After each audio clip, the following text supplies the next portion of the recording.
আসসালামু আলাইকুম। আজকের ক্লাসে সবাইকে স্বাগতম জানাচ্ছি।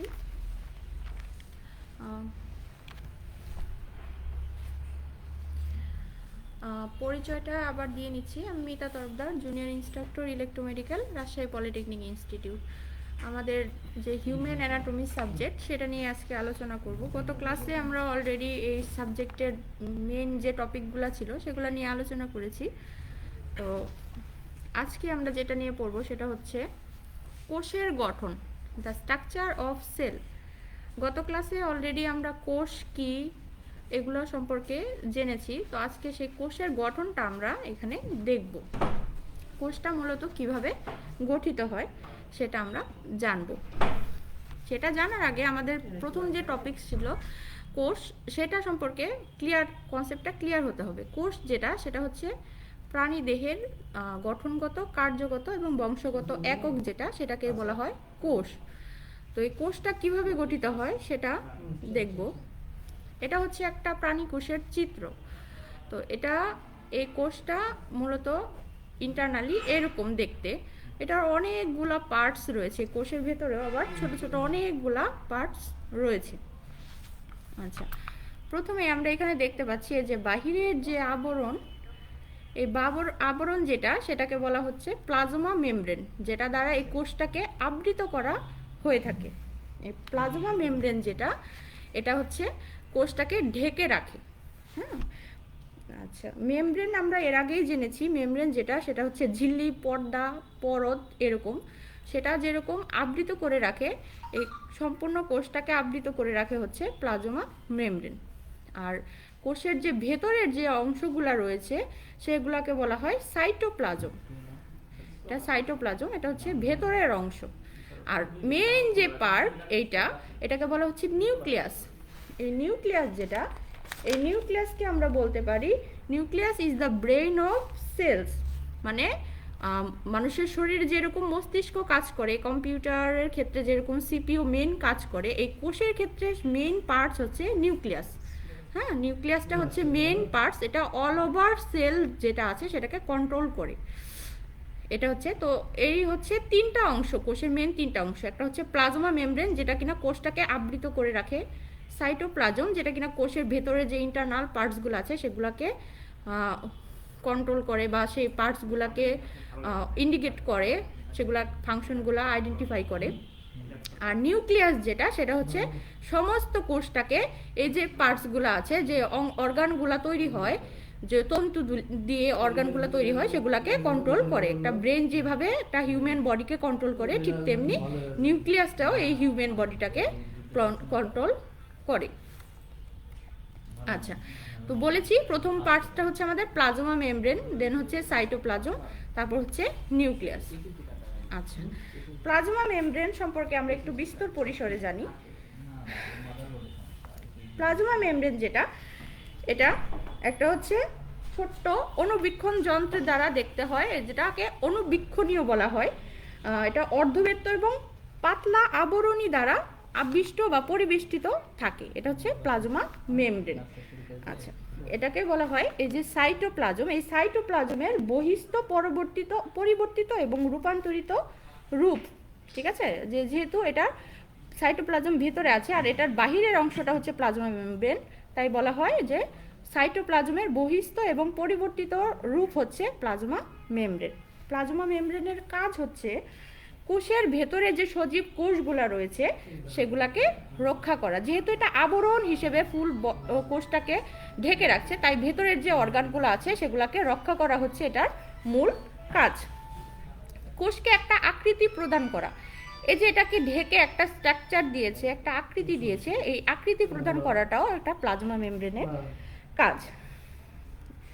আচ্ছা, তারপর যেটা আছে সাইটোপ্লাজম হচ্ছে প্লাজমা মেমব্রেন হতে নিউক্লিয়াস পর্যন্ত বিস্তৃত যে সজীব দানাদার অর্ধতরল প্রোটোপ্লাজমীয় অংশ রয়েছে সেগুলোকে বলা হয় সাইটোপ্লাজম। মানে এই যে প্লাজমা মেমব্রেন থেকে নিউক্লিয়াস পর্যন্ত বিস্তৃত, প্লাজমা মেমব্রেন তো সম্পূর্ণটা, এখান থেকে সম্পূর্ণটা থেকে নিউক্লিয়াস পর্যন্ত যে তোমার সজীব দানাদার অর্ধতরল প্লোটোপ্লাজমীয় যে উপাদানগুলা বা পদার্থগুলো রয়েছে সেগুলাকে বলা হয় সাইটোপ্লাজম। আচ্ছা, এর মধ্যে বিভিন্ন ধরনের অঙ্গাণু ভাসমান থাকে। এই যে অঙ্গাণু, যেমন এই যে এগুলো হচ্ছে অঙ্গাণু, এই যে এগুলা প্রত্যেকটা হচ্ছে অঙ্গাণু। এই অঙ্গাণুগুলো ভাসমান থাকে এই সাইটোপ্লাজমের ভেতরে। এই সাইটোপ্লাজম যেটা, এটাকে আমরা আবার দুই ভাগে ভাগ করতে পারি, একটা হচ্ছে সাইটোসোল আর একটা হচ্ছে অঙ্গাণু। আচ্ছা, অঙ্গাণু যেটা, অঙ্গাণুগুলা হচ্ছে এই যে আমাদের যে পার্টসগুলা, এই যে মাইক্রোভিলাস, তারপর হচ্ছে পিনোসাইটিক ভেসিকল, মসৃণ এন্ডোপ্লাজমিক জালিকা, মাইক্রো টিউবিউল, তারপর হচ্ছে তোমার লাইসোসোম, মুক্ত রাইবোসোম, সেন্টিকল, অমসৃণ এন্ডোপ্লাজমিক জালিকা, এগুলো হচ্ছে আমাদের কোষীয় অঙ্গাণু। এগুলো এক একটা অর্গানের মতো। হ্যাঁ, আচ্ছা, তারপরে এখানে এই অঙ্গাণুগুলার ভেতরে আবার মূল পার্টস হচ্ছে তোমার মাইটোকন্ড্রিয়া যেটা। হ্যাঁ, মাইটোকন্ড্রিয়া যেটা, mitochondria is a power house of any cell. মানে মাইটোকন্ড্রিয়া যেটা আছে, এই যে মাইটোকন্ড্রিয়া, এগুলাকে বলা হয়, এই যে এরকম আকৃতির যেগুলো, এগুলাকে বলা হচ্ছে মাইটোকন্ড্রিয়া। এই মাইটোকন্ড্রিয়া একটা পাওয়ার হাউস, মানে এটার ভেতরে যত রকমের শক্তি রয়েছে, এটাকে শক্তি, কোষের শক্তি কেন্দ্র বলা হয়। এজন্য বলা হচ্ছে mitochondria is a power house of any cell. যে কোনো কোষের জন্য মাইটোকন্ড্রিয়াটা হচ্ছে একটা পাওয়ার হাউস হিসেবে কাজ করছে। আচ্ছা, দেহের যাবতীয় যে জৈবিক কাজগুলো রয়েছে, এটা সম্পন্ন করার জন্য যে শক্তি প্রয়োজন, সেটা একমাত্র উৎস হচ্ছে এই মাইটোকন্ড্রিয়া। এই মাইটোকন্ড্রিয়া থেকে সেই শক্তিগুলা আমরা পেয়ে থাকি। আচ্ছা, এটার কাজ যেগুলো হচ্ছে কোষের উৎস হিসেবে কাজ করে, শক্তির উৎস হিসেবে কাজ করে, এবং এটি কোষের শক্তি কেন্দ্র বলা হয়ে থাকে। এখানে যত রকমের এনার্জি রয়েছে, যত সোর্স শক্তি প্রয়োজন রয়েছে, যে এনার্জিগুলা, সেগুলা উৎসই হচ্ছে এই মাইটোকন্ড্রিয়া। এখানে আমরা সেই শক্তিগুলা, এনার্জিগুলা পেয়ে থাকি।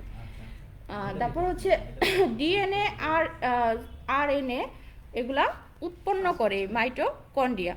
ডিএনএ হচ্ছে ডিঅক্সি রাইবো নিউক্লিয়রিক অ্যাসিড, আর আরএনএ হচ্ছে রাইবো নিউক্লিয়রিক অ্যাসিড। এগুলা সম্পর্কে বিস্তর পরিসরে আমরা জানবো, যেগুলা ছাড়া কি, এগুলো হচ্ছে বংশগতির ধারক ও বাহক।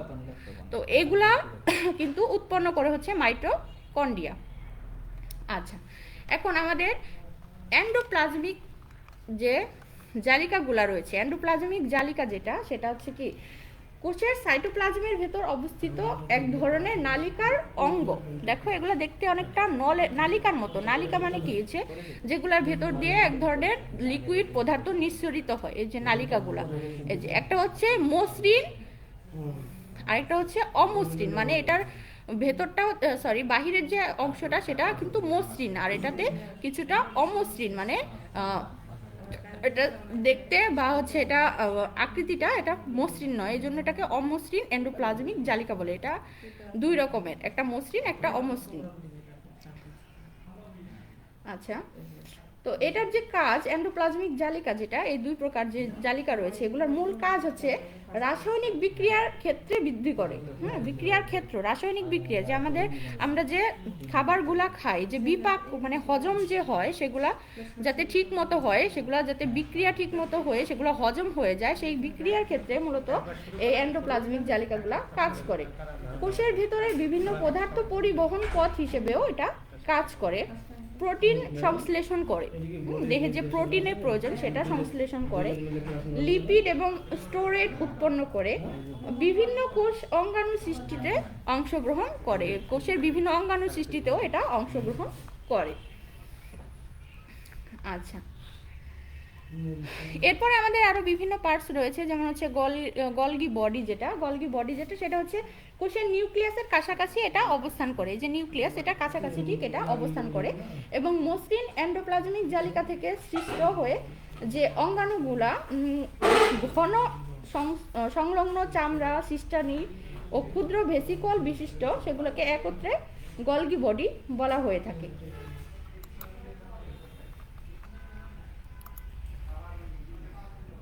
আচ্ছা, এই গলগি বডির সাথেই রয়েছে গলগি ভেসিকল। এগুলা দেখতে অনেকটা গোল, ছোট ছোট দানাদার, আর তারপর হচ্ছে নিঃস্রাবী দানা যেটা, এটাও গোলাকৃতির, তবে এটার ভেতরে আরও ক্ষুদ্র পরিমাণ দানা অবস্থান করছে। আচ্ছা, এই হচ্ছে আমাদের হচ্ছে কোষীয় যে অঙ্গাণু রয়েছে সেই অঙ্গাণুগুলা। আচ্ছা, এরপরে যে মূল পার্টস, সেটা এইগুলো যেগুলো পড়লাম সেগুলো কিন্তু জানলাম, সেগুলো কিন্তু আমাদের এই সাইটোপ্লাজম যে এটার অঙ্গাণুগুলা, ঠিক আছে। এরপরে মেন যে পার্টস রয়েছে সেটা হচ্ছে নিউক্লিয়াস। নিউক্লিয়াসকে বলা হয়, nucleus is the brain of cell. মানে আগেই বলেছি এটাকে মস্তিষ্ক বা ব্রেনের সাথে কম্পেয়ার করা হয়ে থাকে। হ্যাঁ, এটা হোল সেল যেটা আছে কোষটাকে কন্ট্রোল করে। হ্যাঁ, তো এই নিউক্লিয়াসের মেন যেটা মানে মূল কাজ যেটা, আচ্ছা, মূল কাজ হচ্ছে কোষের বংশগতি পদার্থ ক্রোমাটিন রূপে ধারণ করে।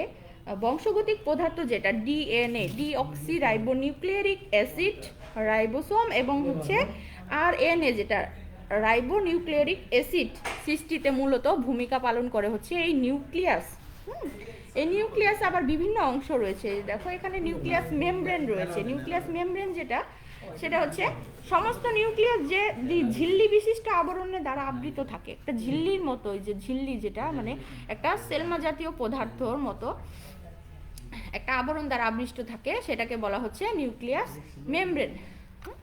আর নিউক্লিয়াস তারপর হচ্ছে এটা যেটা নিউক্লিয়াসের আকৃতি বজায় রাখার জন্য মূলত এই নিউক্লিয়াস মেমব্রেনটা কাজ করে। হ্যাঁ, তারপরে নিউক্লিওপ্লাজম যেটা আছে, যে নিউক্লিওলাস, এটা এই নিউক্লিওলাস যেটা, সেটা হচ্ছে নিউক্লিয়াসের সর্বাপেক্ষা ঘন অংশ। এটা আরএনএ তৈরি করতে এটা সবচেয়ে বেশি কাজে লাগে। হ্যাঁ, এই যে সবচেয়ে ঘন অংশ এটা। আর ক্রোমাটিন যেটা, সেটা হচ্ছে হেটারোক্রোমাটিন এবং হচ্ছে নিউক্রোমাটিন, এই দুইটার সমন্বয় হচ্ছে ক্রোমাটিন। এই ক্রোমাটিন যেটা, এটা হচ্ছে কোষচক্রের ইন্টারফেসের ভেতরে যে ডিএনএ এবং হচ্ছে হিস্টোন ও নন হিস্টোন প্রোটিন নির্মিত যে সূত্রাকার গঠন দেখা যায় একটা সূত্রের মতো, যে এগুলো কিন্তু খুব ক্ষুদ্র ক্ষুদ্র, হ্যাঁ, সূত্রাকার যে সুতার মতো যে গঠনগুলো দেখা যায় সেটাকে বলা হচ্ছে ক্রোমাটিন। ক্রোমাটিনের মূল কাজ হচ্ছে বংশগতি পদার্থ যেটা আমরা ডিএনএ বলে থাকি সেটা ধারণ ও বহন করা, আর কোষ বিভাজনের সময় ক্রোমোসেল গঠন করা হচ্ছে এটার মূল কাজ। আচ্ছা, তাহলে এখানে আমরা জানতে পারলাম মূল যে কাজগুলা, সেটা হচ্ছে নিউক্লিয়াস করে থাকে, এটা ব্রেন হিসেবে এটাকে কন্ট্রোল করে থাকে। হ্যাঁ, সমস্তটা কন্ট্রোল করে থাকে, এই সেলের সমস্তটা কন্ট্রোল করার জন্য মূলত নিউক্লিয়াসটা কাজ করছে। আচ্ছা, তাহলে আজকে আমরা এই যে প্লাজমা মেমব্রেন, সাইটোপ্লাজম এবং নিউক্লিয়াস, এই তিনটা পার্টস রয়েছে, এই তিনটা মেইন যে উপাদান রয়েছে আমাদের কোষের, এই উপাদানগুলা তিনটা প্রোটোপ্লাজমীয় যে অংশগুলা সেগুলা কিভাবে কাজ করছে সেটা মূলত আমরা জানলাম।